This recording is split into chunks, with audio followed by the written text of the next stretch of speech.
यहाँ पर सारी जानकारियाँ सही दी जाती है, फिजूल का वक्त बर्बाद नहीं किया जाता है। हमारे पूज्य गुरुदेव पंडित श्री राम शर्मा आचार्य जी ने स्थूल शरीर का त्याग जरूर किया, लेकिन सूक्ष्म शरीर में वो आज भी हमारे आसपास ही रहते हैं। बहुत सारे परिजनों को उनके दर्शन का सौभाग्य प्राप्त हुआ है, लेकिन अत्यधिक परिजन को यह सौभाग्य प्राप्त नहीं हुआ है। हमारे मन में हमेशा सवाल आता है कि जो गुरु सत्ता हमारे हर समस्या का समाधान करता है, उनका दर्शन कहाँ होगा, उनसे साक्षात्कार कैसे होगा। आगे बढ़ने से पहले जल्दी से वीडियो को लाइक कर दें। आज मैं आपको बताने जा रहा हूं कि गुरुदेव के अनुसार हम उनका दर्शन कहां कर सकते हैं। मैं आपको उन स्थानों के बारे में बताऊंगा जहां आज भी हमारे गुरुदेव सूक्ष्म रूप में निवास करते हैं। वीडियो को अंत तक जरूर देखिएगा, मेरी पूर्ण गारंटी है आज आपको पता चलेगा कि आपके गुरुदेव वर्तमान समय में कहां रहते हैं। सामने दिख रहे लाल बटन को दबाकर चैनल को सब्सक्राइब करके बेल आइकन जरूर दबाएं। जैसे जैसे समय बदला, कलयुग युवावस्था की ओर बढ़ने लगा। बहुत सारे समाज सेवी, साधु, धर्मात्मा हुए सबों को अपनी गद्दी की चिंता रही, कभी रिटायर ही नहीं होना चाहते हैं। हमारे गुरुदेव ने अपने गद्दी को अपना नहीं, ईश्वर का गद्दी समझा। गायत्री परिवार में कोई भी निर्णय शांति कुंज की कार्यकारिणी सदस्य लेती है, इसलिए आज गायत्री परिवार विश्व के लगभग देशों में पहुंच रही है। हमारे गुरुदेव वेद मूर्ति तपोनिष्ठ पंडित श्री राम शर्मा आचार्य को भी बहुत सारे उद्योगपतियों ने शांति कुंज निर्माण की बात कही, लेकिन गुरुदेव का कहना था कि यह सारे परिजनों के मुट्ठी भर अंशदान से बनेगा। इसका मुख्य उद्देश्य लोगों के विचारधारा को गायत्री से जोड़ना था। उनकी आस्था का जन्म उनके शरीर रूपी मिट्टी में करवाना था। तो चलिए आज आपको बताते हैं कि गुरुदेव के अनुसार वर्तमान समय में उनका दर्शन कहाँ किया जा सकता है, उनके सूक्ष्म शरीर से कहाँ मिला जा सकता है।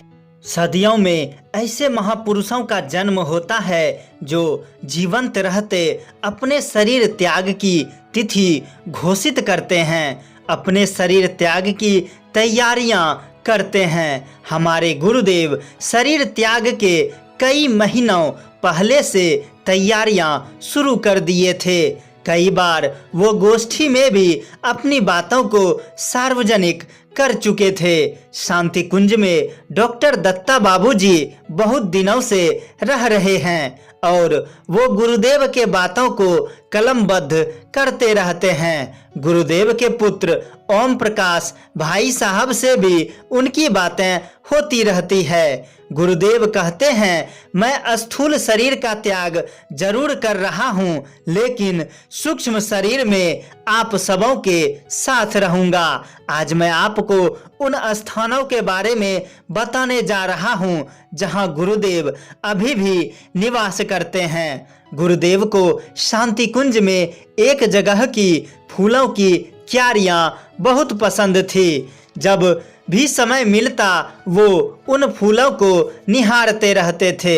एक दिन गुरुदेव ने महेंद्र जी, कपिल जी, सोनी जी, उपाध्याय जी और कुछ परिजनों को बुलाया। माताजी भी वहीं उपस्थित थी। गुरुदेव बोले कि वो जो गुलाब के फूलों की क्यारियां दिख रही है मुझे बहुत पसंद है। वहाँ मेरे और माताजी के लिए 2 घोंसले बनाओ, एक सजल श्रद्धा, दूसरा प्रखर प्रज्ञा। ऋषिकेश जाओ, वहाँ 2 गुंबज बने हैं, ठीक उसी तरह के 2 घोंसले बनाओ। सजल श्रद्धा में माताजी रहेगी और प्रखर प्रज्ञा में मैं रहूँगा। वर्तमान समय में शांति कुंज में जहां प्रखर प्रज्ञा है, गुरुदेव वहीं निवास करते हैं। वीडियो कट ना करें, अभी 3 स्थान और हैं जहां गुरुदेव निवास करते हैं। वर्तमान समय में लॉकडाउन है और वहां जाना संभव भी नहीं। अब मैं आपको उन 3 स्थानों के बारे में बताऊंगा जहां आप घर पर रहकर ही गुरुदेव का दर्शन कर सकते हैं। हमारे गुरुदेव का कहना था कि शरीर त्याग के बाद मैं शांति कुंज में ही रहूंगा। वर्तमान समय में सजल श्रद्धा प्रखर प्रज्ञा के पास जो कच्ची जमीन है, गुरुदेव का अंतिम संस्कार वहीं किया गया था। एक दिन गुरुदेव कहते हैं कि हर परिजनों को शांति कुंज आना संभव नहीं हो पाएगा। परिस्थितियां समयानुसार बदलते रहती है। मैं स्थूल शरीर में जितना साथ दे पाया उससे कहीं ज़्यादा सूक्ष्म शरीर के साथ अपने परिजनों के संपर्क में रहूंगा। हर विपत्ति में उसका साथ दूंगा। मेरा दूसरा स्थान गायत्री माता के समीप होगा। जहाँ भी गायत्री माता स्थापित है, मैं वहीं निवास करूंगा। हर परिजन वहाँ भी मेरा दर्शन कर सकते हैं, मुझसे मिल सकते हैं। तो गुरुदेव का वर्तमान समय में दूसरा स्थान आपके घर के गायत्री माता के समीप है। अब आगे का तीसरा स्थान अत्यधिक महत्वपूर्ण है, जहां जाकर आप पूज्य गुरुदेव से बातें कर सकते हैं, अपने जीवन की समस्याओं से उन्हें अवगत करा सकते हैं। गुरुदेव कहते हैं कि स्थूल शरीर से मैं अपने परिजनों से फेस टू फेस मिलता हूँ, लेकिन सूक्ष्म शरीर के साथ मैं उनके और करीब आऊँगा। वो यहाँ आकर अपने सपने पूरे कर सकते हैं, जीवन की कठिनाइयों से मुझे अवगत करा सकते हैं। मैं यहाँ अगले 100 वर्षों से निवास करूँगा और अपने गायत्री परिजनों के जीवन में खुशियाँ प्रदान करूँगा। वर्तमान समय में शांति कुंज में जहाँ अखंड दीप प्रज्वलित है, गुरुदेव वहीं निवास कर रहे हैं। गुरुदेव कहते हैं कि मैं अगले 100 वर्षों तक इस अखंड दीप में निवास करूंगा। हर गायत्री परिजन बिल्कुल करीब से यहाँ आकर मुझसे मिल सकते हैं। मैं उनकी हर परेशानियों को दूर करूंगा। तो गुरुदेव का वर्तमान समय में तीसरा निवास स्थान शांति कुंज का अखंड दीप है।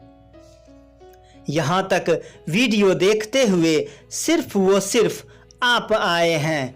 बहुत सारे लोगों ने थंबनेल पर क्लिक किया और वीडियो देखना शुरू किया, लेकिन सबके सब वीडियो को बीच में छोड़कर ही चले गए।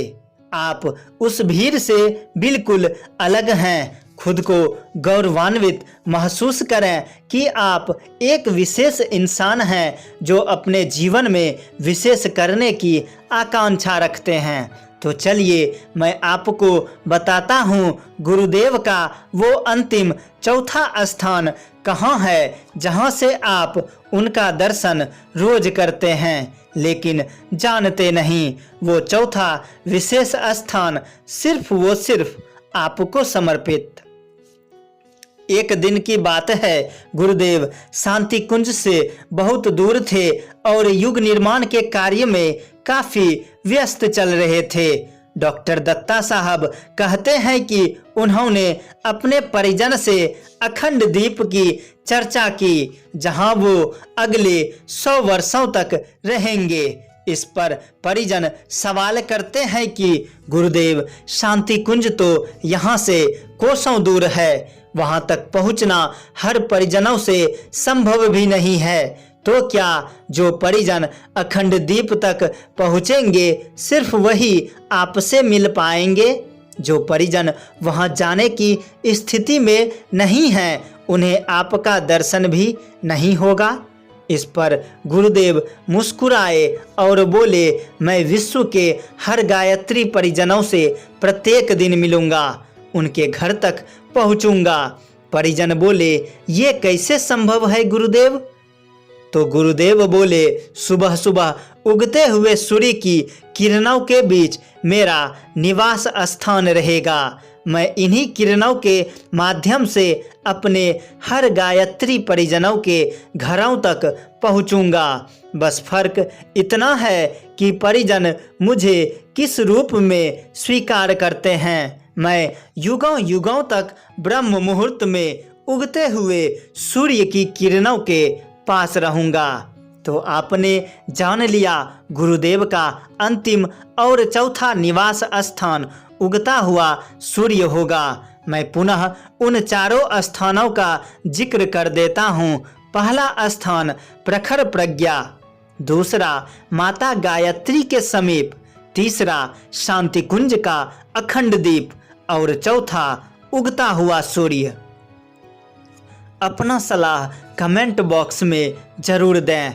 आपके मार्गदर्शन का आपका युवा परिवार स्वागत करती है। कम से कम अपने एक गायत्री परिजन को वीडियो शेयर जरूर करें। वीडियो में कहीं कोई कमी है, गलती है, उन कमियों को अभी कमेंट बॉक्स में जाकर बताएं।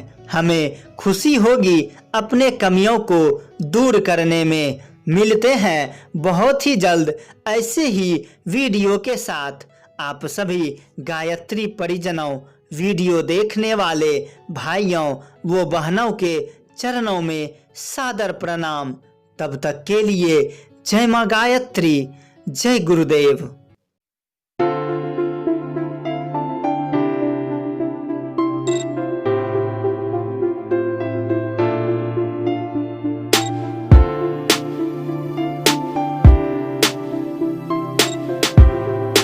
बड़े चैनलों को सब सपोर्ट करते हैं, क्या आप अपने इस छोटे से युवा परिवार को सपोर्ट नहीं करोगे? सामने दिख रहे लाल बटन को दबाकर चैनल को सब्सक्राइब करके बेल आइकन जरूर दबाएं और स्क्रीन पर दिख रहे नेक्स्ट वीडियो को जरूर देखें।